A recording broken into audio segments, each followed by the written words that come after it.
अस्सलाम वालेकुम रहमतुल्लाहि वबरकातुहू। शहर दावतराय मालगाड़ी रोड या शादी महल में आज जो ये प्रोग्राम मनाया जा रहा है, शेर मंसूर हज़रत टीपू सुल्तान शाह रहमतुल्लाह के 275वां जो जन्मदिन आज मनाया जा रहा है, ये प्रोग्राम को इंडोर करने का और कराने की जो साजिश है ये अब से नहीं चल रही है।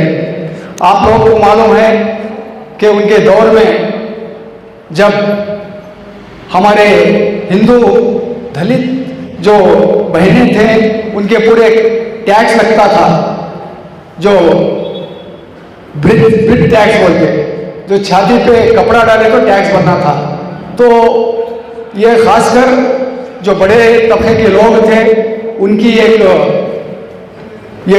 बहुत बुरी एक टैक्स का सिस्टम था। जब टीपू सुल्तान शाह रहमतुल्लाह को इस बात को मालूम हुआ कि ऐसा एक रिवाज चल रहा है, तो टीपू सुल्तान शाह रहमतुल्लाह ने सडनली इस रिवाज के खिलाफ आवाज उठाई।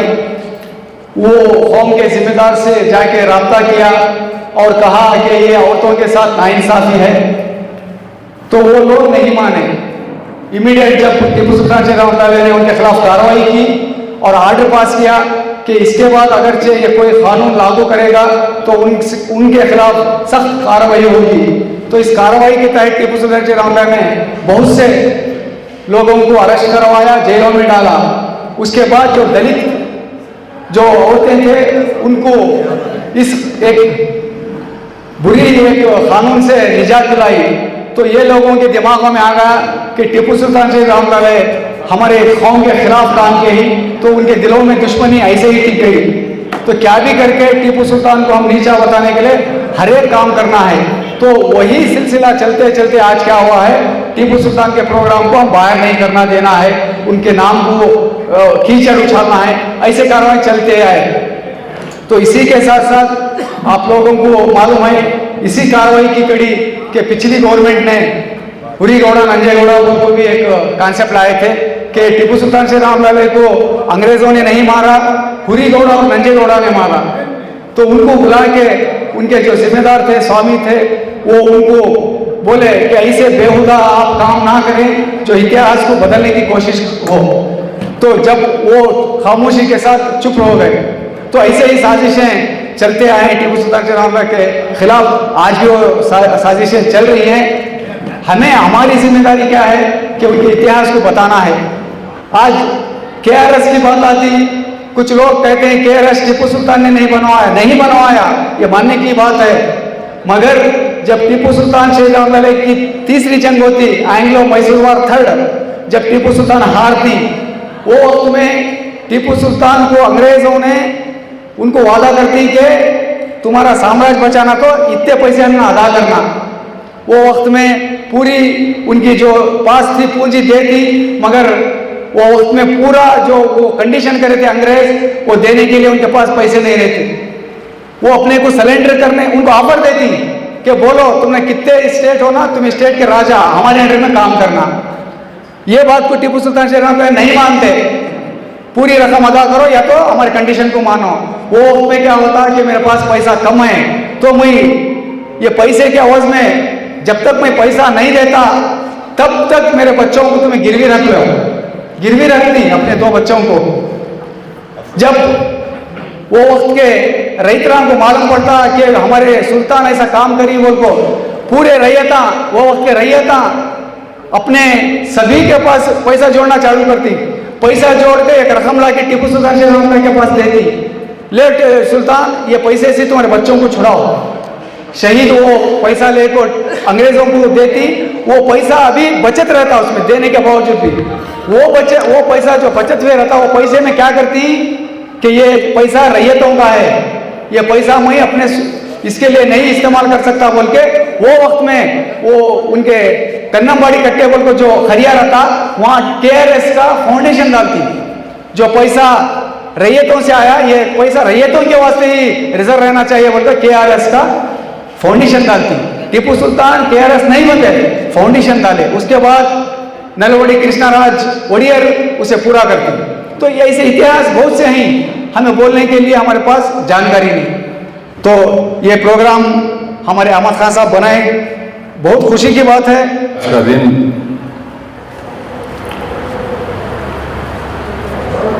शहर मैसूर टीपू सुल्तान रहमतुल्लाह के जन्मदिन के मौके पर टीपू सुल्तान के कमेटी वालों की तरफ से और मेरी तरफ से मैं तमाम लोगों का तहे दिल से शुक्रिया अदा करता हूँ। ಒಂದು ಸಭೆಯ ಸಮಾರಂಭದ ಅಧ್ಯಕ್ಷತೆಯನ್ನು ವಹಿಸಿರುವ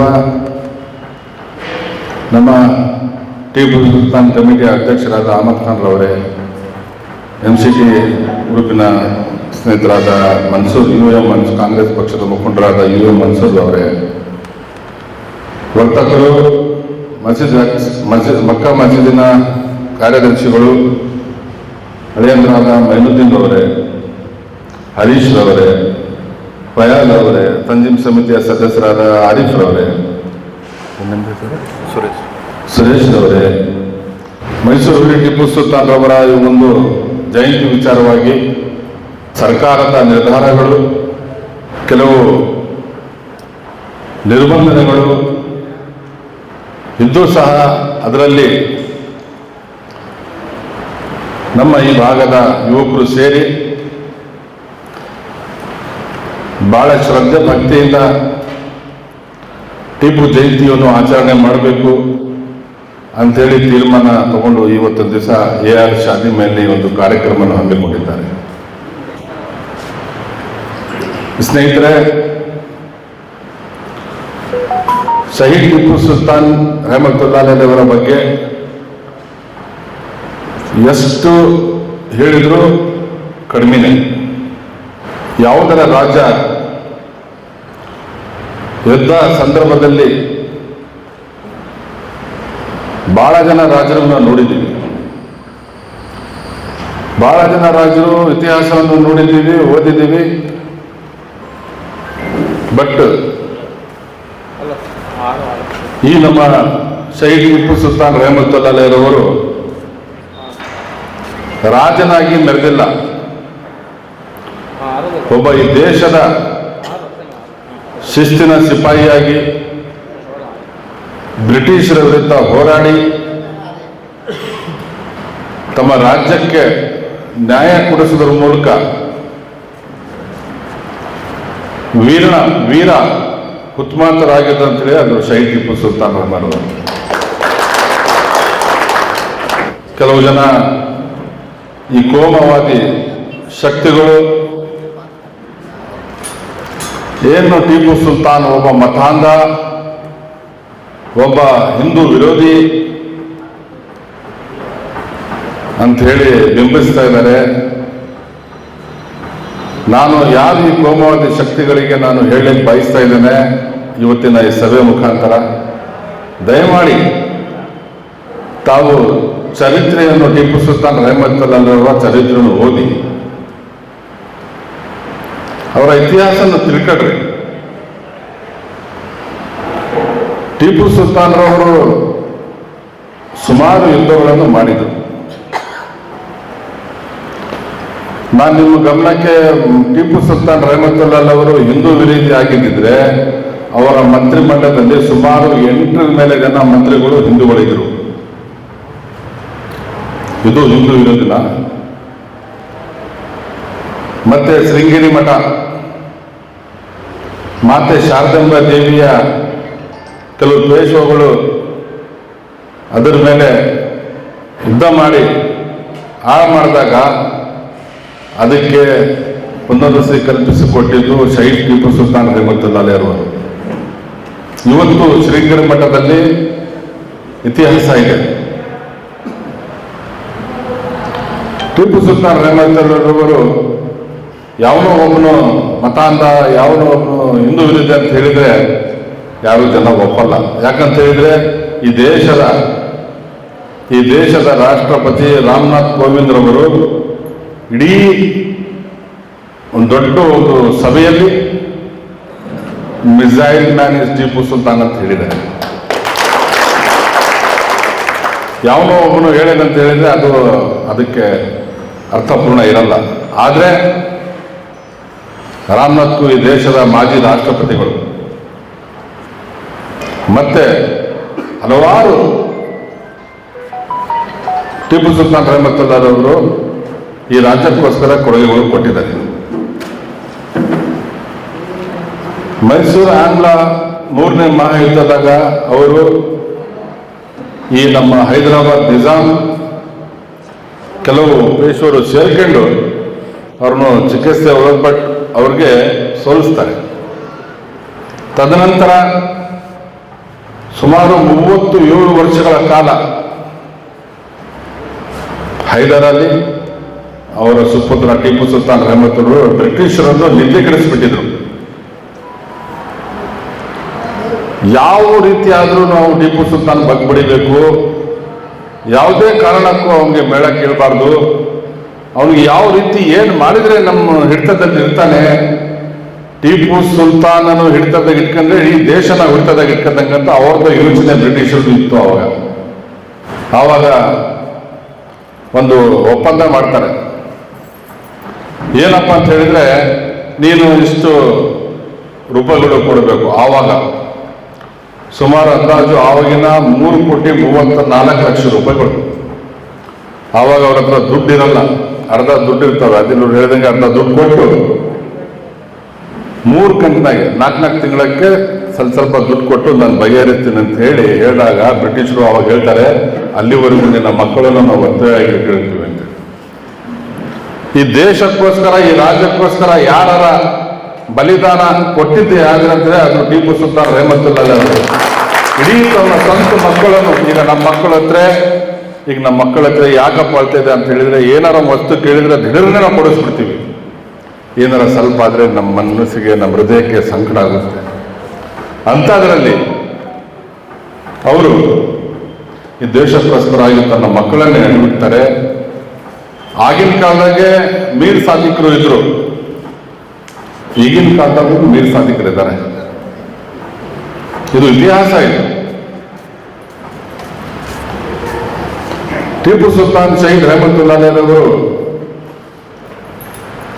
ಬಹಳ ಒಂದು ಚಾಣುಕ್ಯತನ,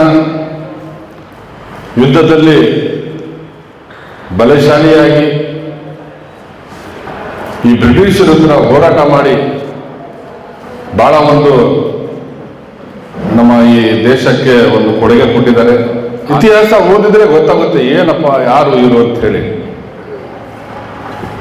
ಏನೋ ಯಾವನೋ ಒಬ್ಬನ ಸಾಧನೆ ಮಾಡ್ದ ಅಂತೇಳಿ ಅವನಿಗೆ ಕೊಂಡಾಡ್ತೀವಿ, ಅವನ ಬಗ್ಗೆ ಹೊಗಳ್ತೀವಿ, ಅವನ ಬಗ್ಗೆ ನಾವು ಬಹಳ ತಾರೀಫ್ ಮಾಡ್ತೀವಿ. ಆದರೆ ಏನು ಹುತಾತ್ಮರಾದರು ಶಹೀದ್ ಟಿಪ್ಪು ಸುಲ್ತಾನ್ ರಹಮತುಲ್ಲಾಹರವರು, ಅವರು ಹಿಂದೂ ವಿರೋಧಿ ಅಲ್ಲ. ದಯಮಾಡಿ ಯಾರೇ ಇರಲಿ, ಅವ್ರಿಗೆ ಇಷ್ಟ ಆದ ಮೇಲೆ ಅವ್ರ ಬಗ್ಗೆ ನಾವು ಕೆಟ್ಟದ್ದು ಹೇಳೋದು ಹೋಗಬಾರ್ದು. ಯಾವುದೇ ಸಮುದಾಯದವರಾಗಿರ್ಬೋದು, ಯಾವುದೇ ಸಮಾಜವಾಗಿರ್ಬೋದು, ಮಾತಾಡಬೇಕಾದ್ರೆ ಅವ್ರ ಬಗ್ಗೆ ಹಗುರವಾಗಿ ಮಾತಾಡಬಾರ್ದು. ನಾನು ನನ್ನ ವಿನಮ್ರದಿಂದ ವಿನಂತಿ ಮಾಡ್ಕೊಳ್ತಾ ಇದ್ದೀನಿ. ಅವರು ಭಾಳ ಈ ದೇಶಕ್ಕೋಸ್ಕರ ಕೊಡುಗೆಗಳು ಕೊಟ್ಟಿದ್ದಾರೆ, ಮಿಸೈಲ್ ಮಾಡಿದ್ದಾರೆ, ಆಮೇಲೆ ಕಾಫಿ ಬೀಜ ತಗೊಂಡು ಬಂದಿದ್ದಾರೆ, ಆಮೇಲೆ ಕೈಗಾರಿಕೆ ತಂತ್ರಜ್ಞಾನ ತಗೊಂಡು ಬಂದಿದ್ದಾರೆ, ಕನ್ನಡವನ್ನು ಅನುವಾದ ಮಾಡಿ ಈ ರಾಜ್ಯಕ್ಕೆ ಕನ್ನಡವನ್ನು ತಂದುಕೊಟ್ಟಿದ್ದಾರೆ. ಅವೆಲ್ಲರೂ ಸಹ ನಮ್ಮ ಶಹೀದ್ ಟಿಪ್ಪು ಸುಲ್ತಾನ್ ರಹಮತುಲ್ಲಾಹ್ ಅವರ ಬಗ್ಗೆ ಜನವರಿಗೆ ಮನವರಿಕೆ ಮಾಡಬೇಕು. ನಾವು ಒಂದು ಒಳ್ಳೆಯ ಸಂದೇಶ ಕೊಡಬೇಕು. ಅವರು ಸೌಹಾರ್ದತೆಯಿಂದ, ಶಾಂತಿಯಿಂದ, ಸಹಬಾಳ್ವೆಯಿಂದ ಬದುಕಿದ್ದಾರೆ. ಅದೇ ರೀತಿ ನಾವು ನಿರ್ದೇಶದಾಗೆ ಎಲ್ಲ ಸಮಾಜದವ್ರನ್ನು ಒಗ್ಗೂಡಿಸಿಕೊಂಡು ಎಲ್ಲ ಸಮಾಜದವರ ಜೊತೆಗೆ ಸೌಹಾರ್ದತೆ, ಶಾಂತಿಯಿಂದ, ಸಹಬಾಳ್ವೆಯಿಂದ ಬದುಕಬೇಕು ಇವತ್ತಿನ ದಿವಸ ಅಂತ ಹೇಳಿ, ಯಾರು ಏನೇ ಹೇಳಿದ್ರು, ಯಾರು ಏನೇ ಮಾಡಿದ್ರು, ಅವ್ರ ಹೆಸರು ಜೀವನ ಪರ್ಯಂತ ಅಳಿಸಕ್ಕಾಗಲ್ಲ. ಅವರು ಅಜರಾಮರವಾಗಿ ಅವರ ಹೆಸರು ಶಾಶ್ವತವಾಗಿ ಉಳಿತದೆ. आज शहीद टिप्पू सुल्तान रहमतुल्लाह कमेटी मार्गनडी रोड की जानिब से जो आज ये जलसा रखी, मैं अपनी दिल की गहराई से सबसे पहले उन तमाम कमेटी वालों का तहे दिल से आपके जानिब से भी उनको शुक्रिया अदा करता हूँ. बस इतना कहना चाहता हूँ, जब हमारे बचपना में हमें देखते थे, पढ़ते थे, हमें हमारे बुक्का में शहीद टिप्पू सुल्तान रहमतुल्लाह के एक हिस्ट्री रहती थी. आज वो पूरा खत्म हो गया. चंद ताकतदार जो कौम में लड़ाई थी, आज उनका नाम भी इस हिस्ट्री से करना को सोचती. लेकिन मैं इसके जरिए से कहना चाहता हूँ, जो शहीद टीपू सुल्तान रहमतुल्लाह की हिस्ट्री मिटाने चाहती उन्हें खुद मिट जाती, कि अभी भी वक्त है सब मिलजुल को ये शहीद टीपू सुल्तान रहमतुल्लाह के जो फातह खानी ऑटो स्टैंड में करती सब करती, एक गाँव के सत्य को बहुत बड़ा प्रोग्राम भी इंशाल्लाह में कर को दिखाना। ये मीटिंग के पहले मैं और हमारे सदर जनाब अयूब पहला सब बात करने को बहुत बातचीत करें, सबको जमा को, हमें खुद नहीं गाँव के जिम्मेदारों को, आलिमा को, नौजवानों को, सबको जमा को एक दावणगेरे में दिखाना, एक प्रोग्राम करने का, वैसा एक प्रोग्राम हमें कर को दिखेंगे कहने की बात करी। परमिशन इंशाल्लाह सब हमें मिल को ले जाने का भी कोशिश करती, सब इंशाल्लाह करने को वास्ते तैयार है कि नहीं साहब है क्या, तो हमें मिल को बात करके सब इंशाल्लाह हमारे सदारत अयूब पहलवान साहब के सदारत में और गाँव के जिम्मेदारों आलिमा के सदारत में इंशाल्लाह ये प्रोग्राम हमें करेंगे। ठीक है, तो अब हमें चंद अदना बेट को टीपू सुल्तान शहीद रहमतुल्लाह अलैह के बारे में बोलते रखी, ये भी अदना हमें नहीं है तो हमारे बच्चा को भी तक मालूम होता नहीं कि कौन उन्हों करने का, ये ऐसी हालत हमारी होती। और हमारे कन्नाडा में बहुत अच्छा एक तकरीर के हिसाब से हमारे टीपू सुल्तान शहीद रहमतुल्लाह साहब के बारे में जो अयूब पहलवान साहब रहते, हमारे आदिल भी रहते, जो बोली उन्होंने मालूमात है, पढ़को है, जानकारी है, ये हमारे बच्चों को भी हमें सिखाना क्या चीज़ है ये करने का। हमारे उलमा करम से भी मैं गुजारिश करता हूँ कि मदरसे में भी एक 5-5 मिनट 2-2 मिनट उनके बारे में ये महीने में उन्होंने भी उनके बच्चा के मदरसे के बच्चों के बारे में सुनाना, उनको बोलते हुए आज जो प्रोग्राम करें फिर से मैं उनका तमाम का तहे दिल से शुक्रिया अदा करते हुए बहुत अच्छा प्रोग्राम करें। और इंशाल्लाह मैं आए हुए आप तमाम मेहमानों से भी गुजारिश करता हूँ कि आज शाम को बादशाह नगर 6 क्रास में जो महबूब इलाही हॉस्पिटल है वहाँ पे महबूब इलाही चैरिटेबल ट्रस्ट की जानिब से भी फातह खानी का प्रोग्राम है और बच्चों का भी प्रोग्राम है हॉस्पिटल में ही। तो आपको इस माइक के जरिए से और इस वीडियो के जरिए से भी आपको दावत भी देता हूँ कि इंशाल्लाह वहाँ पर भी आकर उस प्रोग्राम को भी कामयाब करें। ಸುಲ್ತಾನ್ ಜಯಂತಿಯ ಪರವಾಗಿ ನಿಮಗೆ ಆರ್ಥಿಕ ಶುಭಾಶಯಗಳನ್ನು ಹೇಳಕ್ಕೆ ಇಷ್ಟಪಡ್ತೀನಿ. ನಮ್ಮ ಟಿಪ್ಪು ಸುಲ್ತಾನ್ ಅವರು ರಾಕೆಟ್ನ ಒಂದು ಮತ್ತು ಅಭಿವೃದ್ಧಿಪಡಿಸಿದ್ರು, ಮತ್ತು ನೌಕೆ ಪಡೆಯುವಂಥ ತಂತ್ರಜ್ಞಾನ ಹೊಂದಿದ್ರು, ಮತ್ತು ಅವರ ಆಡಳಿತದಲ್ಲಿ ಭಾಳಷ್ಟು ಸುಧಾರಣೆಗಳನ್ನು ಹೊಂದಿದ್ರು, ಮತ್ತು ದಲಿತರಿಗೆ ವಿಶೇಷವಾಗಿ ಅವರ ಆಡಳಿತದಲ್ಲಿ ಅವಕಾಶಗಳನ್ನು ಕೊಟ್ಟಿದ್ದು ಅವರ ಮತ್ತು ಮಂತ್ರಿಮಂಡಲದಲ್ಲಿ, ಮತ್ತು ತೆರಿಗೆಯನ್ನು ಕೂಡ ಅವರು ತುಂಬ ಕಡಿಮೆ ಮಾಡಿದರು. ಇಷ್ಟು ಹೇಳ್ತಾ ನನ್ನ ಮಾತನ್ನು ಮುಗಿಸ್ತೀನಿ. ಧನ್ಯವಾದ ಹರೀಶ್ ಅವರಿಗೆ. रहमतुल्लाहि बरकातहू। खून दे दे के गुलिस्तान को संवारा हमने, कौन कहता है हम वफादार नहीं, इसी गुलिस्तान के खातिर घर बार लुटाया हमने, हमसे बढ़कर इस मुल्क का कोई हकदार नहीं। शेर हजरत शहीद टीपू सुल्तान रहमतुल्लाह अलैह के बारे में कितना बोले तो भी कम है। उन्होंने देश के वास्ते, मुल्क के वास्ते, कर्नाटक के वास्ते बहुत कुछ करी। उनके बच्चा को उन्होंने गिरवे तक रखे, ये कर्नाटक के वास्ते, देश के वास्ते। और कन्नमबाड़ी कट्टे बने सो चुनो और देश को रेशम ले सो बुनो, काफ़ी भी ले सुनो, ऐसे उन्होंने शहीद उन्होंने। हाँ, हमें उनके बारे में क्या बोल सकते, ज़्यादा से ज़्यादा अब भी जोर करना है इंशाल्लाह। अगली बार क्या है आप बोले ना, पहलवान साहब जो बात उसके बारे में उनकी जानकारी करती है ना, उनको बुला को एक अच्छा बड़ा फंक्शन करना मिलाद मैदान में। अस्सलाम वालेकुम रहमतुल्लाहि बरकातहू। ಎಲ್ರಿಗೂ ನಮಸ್ಕಾರ. ಇಂಥ ಒಂದು ಕಾರ್ಯಕ್ರಮಕ್ಕೆ ಪ್ರತಿಯೊಬ್ಬರು ನಾವು ಪಾಲ್ಗೊಳ್ಬೇಕು. ಹಾಗಾಗಿ ನಾನು ಆದಿಲ್ ಸಾಹೇಬ್ರಿಗೆ ಹೇಳ್ತಾ ಇದ್ದೆ, ಯಾಕಂದರೆ ಟಿಪ್ಪು ಸುಲ್ತಾನ್ ಜಯಂತಿ ನೀವು ನನಗೆ ಕರಿಬೇಕಂತ ಒಂದು 2 ದಿವಸದಿಂದನೇ ಹೇಳಿದ್ದೆ. ಆದರೆ ಇತಿಹಾಸ ತಿಳ್ಕೋಬೇಕು, ನಾನು ಇದ್ರ ಬಗ್ಗೆ ಸಾಕಷ್ಟು ಅಧ್ಯಯನ ಮಾಡ್ಬೇಕಂತ ಅನ್ಕೊಂಡಿದ್ದೀನಿ. ಆದರೆ ಭಾಷಣ ರೀತಿ ನನಗೆ ಮಾತಾಡೋಕ್ಕೆ ಬರಲ್ಲ. ಆಮೇಲೆ ಎಲ್ಲ ನಮ್ಮ ಅಣ್ಣ ಇದ್ದಾರೆ, ಹಂಗಾಗಿ ಇನ್ನೊಂದು ಸ್ವಲ್ಪ ಹೆದರಿಕೆ ಆಗ್ತಾಯಿತ್ತು ಮಾತಾಡೋಕ್ಕೆ. ಟಿಪ್ಪು ಸುಲ್ತಾನ್ ಅವರು ಈ ಕನ್ನಡ ಮಣ್ಣಿಗೆ, ಕನ್ನಡ ನೆಲಕ್ಕೆ, ಕರ್ನಾಟಕ ಅಂತ 240 ವರ್ಷದ ಹಿಂದೆನೇ ಕೊಟ್ಟಿದ್ದಾರೆ ಅಂತೇಳಿ ಒಂದು ಸ್ವಲ್ಪ ಇದ್ರ ಬಗ್ಗೆ ನೋಡಿದಾಗ ಗೊತ್ತಾಯಿತು. ಇನ್ನೂ ಸಾಕಷ್ಟು ವಿಚಾರ ನಾವು ಟಿಪ್ಪು ಸುಲ್ತಾನ್ ಅವ್ರ ಬಗ್ಗೆ ನಾವು ತಿಳ್ಕೋಬೇಕು. ಆಮೇಲೆ ನಾವು ಜಾಗೃತರಾಗಬೇಕು. ಸಾಕಷ್ಟು ಇಂಥ ಸಂಘಟನೆಗಳಿಗೆ ಎಲ್ಲರೂ ಭಾಗವಹಿಸಬೇಕು ಅಂತ ಹೇಳ್ತಾ ನಾನು 2 ಮಾತು ಮುಗಿಸ್ತೇನೆ. ನಮಸ್ಕಾರ.